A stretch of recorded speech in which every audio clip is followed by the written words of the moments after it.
You difficult to work with, man. I know it, man. I'm sick of this, man. All I would ask is for them to pay me enough money to work with you. Vice versa, man. What you been saying? Vice versa? Spell vice versa, man. What are you talking about? I screwed that son of a gun up. Let's start again. 3, 2, 1. Hi again, everyone, and welcome to the 15th Club, part of Sports Saturday on KLBJ Radio. I'm Ed Clements along with Scotty Sayers, broadcasting live from Dirty Martin's Place in the shadow of the University of Texas, your place for great beer, great hamburgers, and beautiful food. Every college has a place or two that represents the hometown, and I think that's what this is to Austin. It is very much an Austin tradition and a landmark that people in Austin like to claim. This is where I come with my son for a special lunch sometimes. This is where he likes to come because he likes the milkshake. As far as I know, it's the oldest restaurant in Austin. I mean, it's a very large piece of property that a little hamburger place sits on, and I don't know what the future has to hold.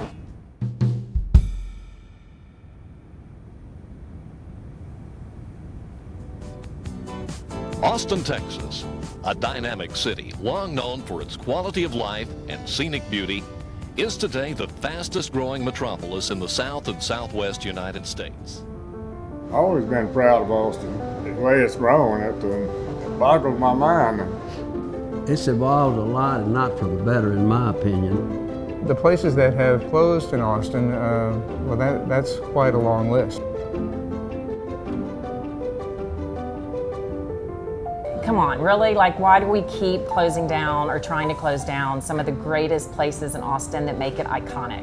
We've lost some places here in Austin, but we can't lose this one.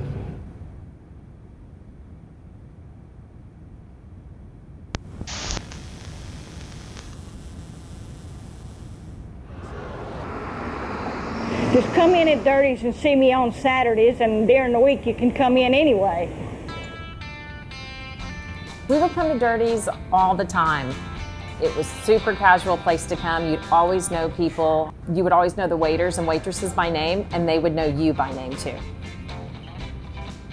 It's just a hallmark of the University of Texas. It's such an iconic building.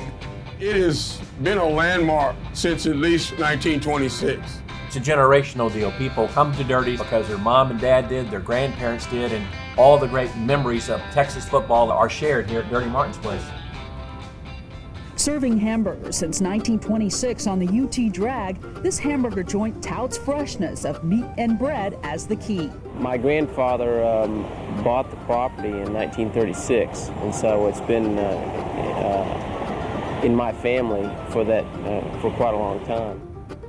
So I bought the business in 1989. I'd never worked at a restaurant before and worked here for about 6 months before I owned it.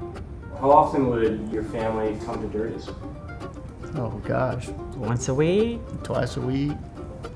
A lot. It's like going to hamburger church. And there's nothing like a comeback burger. I love the DH special. Tater tots go hard, onion rings.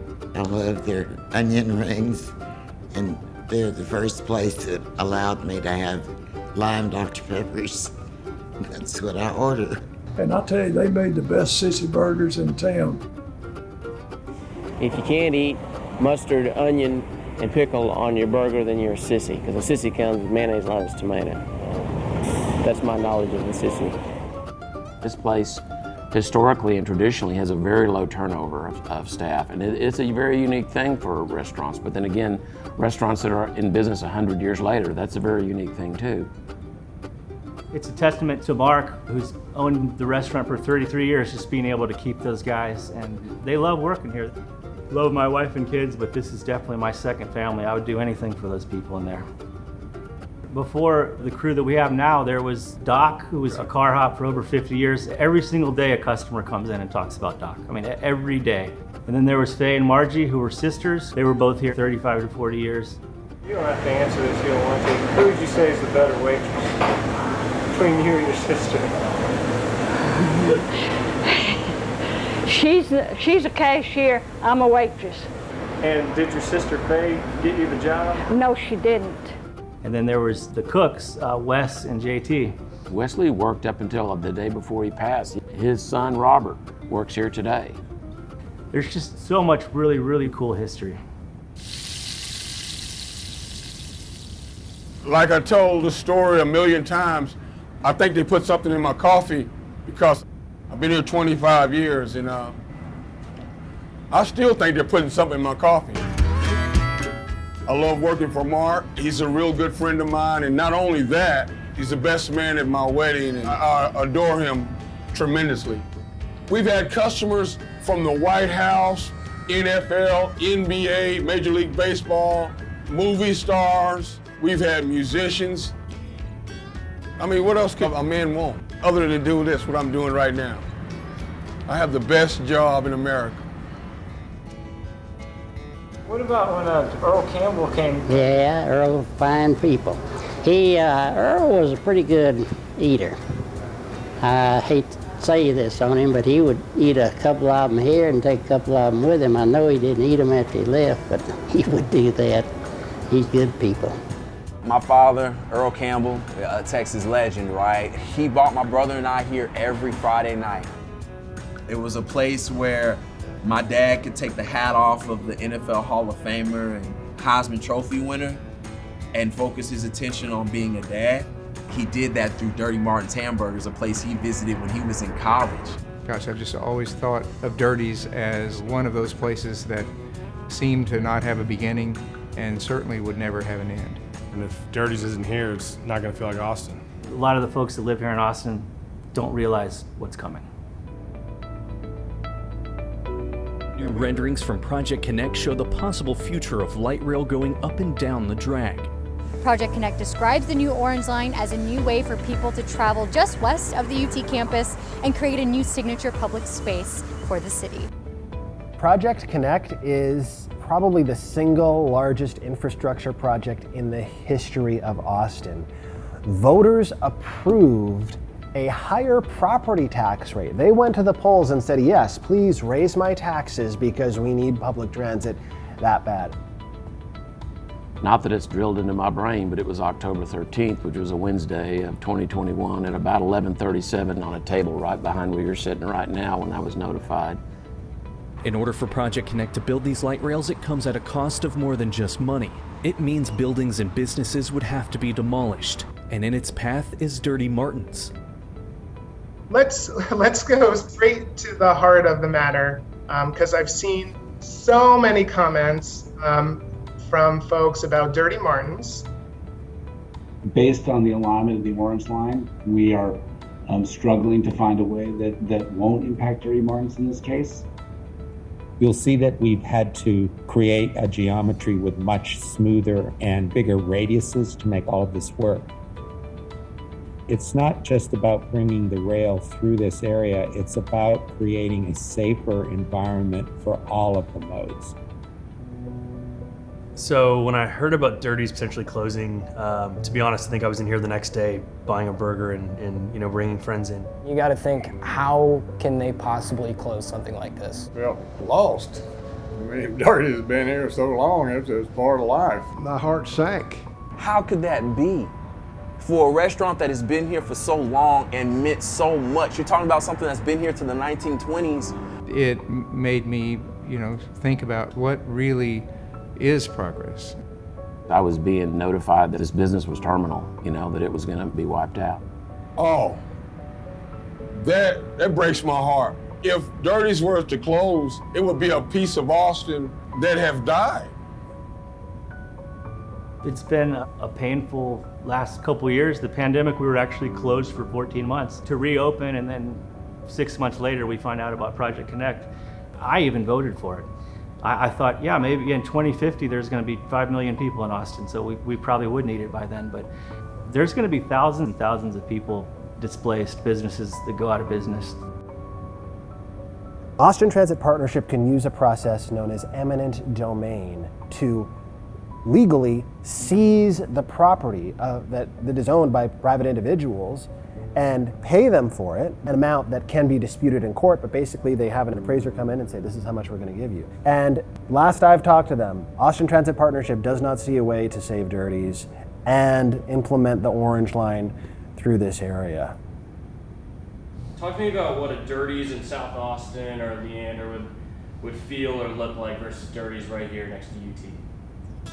I'd say it'd be very, very difficult to recreate the atmosphere that it enjoys in this location. The idea of Dirty's being somewhere else seems unimaginable. This place has affected more students at the University of Texas than almost anywhere. I'm one of the coach's guys to take recruits, take them around, show them campus, show them Austin. And 3 different players that I got last year, we took them straight to Dirty Martin's. This particular location, you know, is so significant in its relationship to the University of Texas. I mean, it has everything to do with this business.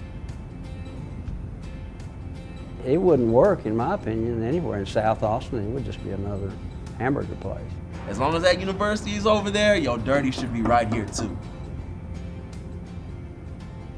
We got a lot of smart people working with Project Connect, and I bet they can find a way not to destroy this place, because if you destroy this place, it's just another piece of the Austin puzzle gone, and it'll be gone forever. Come, enjoy, come to places like Dirty, go to Continental Club, go to these cool places and help support it. You moved here for a great reason, and we need you to help. Dirty's, having been here as long as Zilker Park's been in Austin. I mean, Zilker Park was 1926. The places that endure in Austin that are iconic are so important to the fabric of the city. And, you know, we wonder about the survival of Dirty's because you've got traffic planners that are trying to plan Project Connect and different things from a computer model in their offices.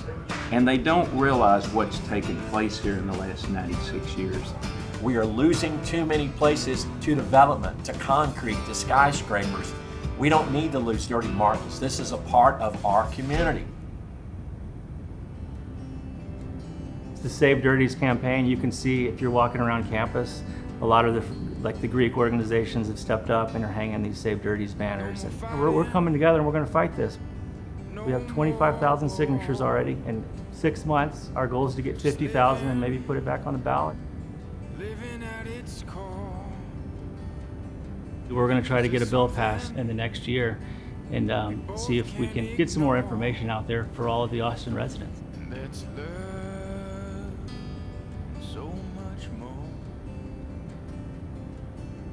Shine on through. You talk about impact, you talk about leaving things better than the way we found them. How can you do that if Dirty's isn't here? Like, I think food is important. Yeah, you gotta have the good food, which is here. But also, you wanted a place where you can come by yourself. You want to be a place where you come where you can bring your spouse, and you want it to be a place where you can come and bring your children. And I think when you have all of those things, that means you're a restaurant for everybody, white, black, brown, green, yellow, or purple. And so I think everybody can vibe with that, you can rock with that, and that's why this place has to always be here. It's bigger than just food. Yo, this is family, this is community. And last time I checked, those are the things that make this world a better place. I was nobody when I came here. Not that I'm no one now. I'm honored, I'm privileged that I've had this opportunity to work at Dirty's as long as I've had, and to have as many people come in here and love me and treat me this way. It's just mind-boggling, it's overwhelming, it's heartfelt, and I love them dearly, and I hope and pray that we will continue our relationship forever. I want Dirty's to stay another 100 years after I'm dead and gone.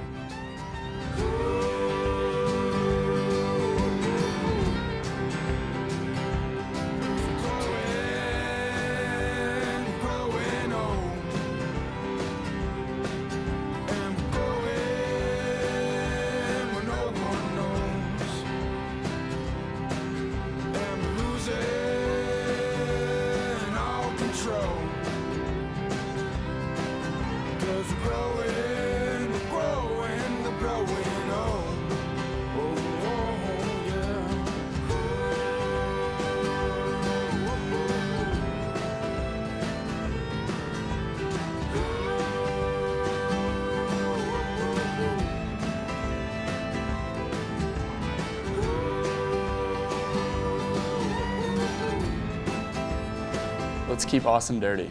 Keep Austin dirty. Keep Austin dirty. Keep Austin dirty. That's the dream. The OT Special was invented by J.T. Hughes, which is also known as OT, which stands for Old Timer. And he can tell you the exact time when that was done, but he invented that very, very popular burger, the most popular item that we have. And he can take sole credit for that. I know that Paige did some car hopping. Did you do any car hops? Yes, I did. Were y'all on roller skates? No way. Well, I've had people tell me they've eaten all over the world and that I was the best waitress that had ever waited on them. Of course, that makes me feel good, but I know they're kidding.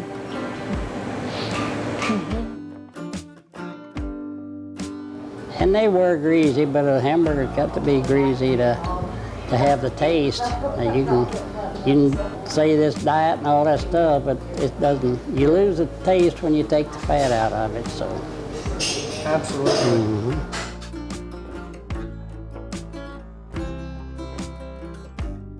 My first memory here at Dirty's was I was crying. I didn't want to come here. I didn't want a cheeseburger. I didn't want an OT special. I wanted a chicken fried steak. Not knowing that Dirty Martin's at that time had chicken fried steaks on the menu, and there's a woman by the name of Miss Margie who was behind the counter, and Miss Margie came to me and she said, "Honey, we've got chicken fried steak. You can stop crying now." And so, believe it or not, as different from everybody, there was a woman who behind the counter who dried my eyes. And from that moment on, my brother and I, we were all in for coming to Dirty Martin's Hamburgers every Friday night, and it spread because if it wasn't my brother and I with my dad, he also allowed us to bring friends. And so there were friends that we went to school with who did not know about Dirty's. And it was one of those things that went in tandem. On Friday nights, you would always see the Campbells here. But thank you to Miss Margie for that chicken fried steak.